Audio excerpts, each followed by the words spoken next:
Hello friends, ఇప్పుడు మీ ముందుకు ఇంకో స్టోరీతో వచ్చాను. స్టోరీ ఏంటంటే కబుర్ల దేవత అనే ఒక స్టోరీ అనమాట. ఒక రామయ్య అనే ఒక వ్యక్తి ఉండేవాడు.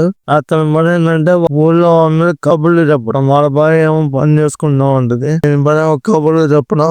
ఇంకా ఈయన చెప్పే విషయాలతో గొడవలు వచ్చేస్తూ ఉండేవి. గొడవలు వచ్చేసి బాగా ఇబ్బంది పడుతూ ఉండేది వాళ్ళ భార్య. ఒక రోజు వచ్చి ఇతను ఇంట్లో పెట్టేసి దావేసుకుని వాళ్ళ భార్య పరిగెరిపోయింది.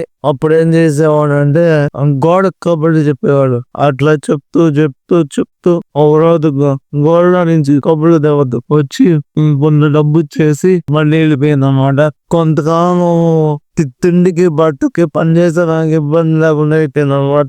ఇతను ఇంక బయటకు వచ్చి చెప్తా ఉండేవాడు అన్నాడు, నాకు కబుర్లు తేవడం వచ్చింది, కబుర్లు చెప్పడం వల్ల నాకు డబ్బులు ఇచ్చిందని. వీళ్ళ స్నేహితుడు ఈ రామయ్య చేసినట్టు చేస్తే మళ్ళీ కబుర్లు దేవత వచ్చింది. ఈసారి బాగా కోపంగా వచ్చింది. నీ నోరు పడిపోయేటట్టు నేను చేస్తున్నాను. ఏమున్నాయి నీ కబుర్లు, అసలు ఆసక్తిగా లేవు, అసలు ఏమున్నాయి నీ కబుర్లు అని చెప్పి నీ నోరు పడిపోయేటట్టు చేస్తున్నాను. అంతమంది ఏ పని రాదు, నీకు ఏ పనొచ్చుకో పని చేసుకొని బతుకో అని చెప్పింది. మా అది స్టోరీ ఇంకో స్టోరీ ముందుకు వస్తాం.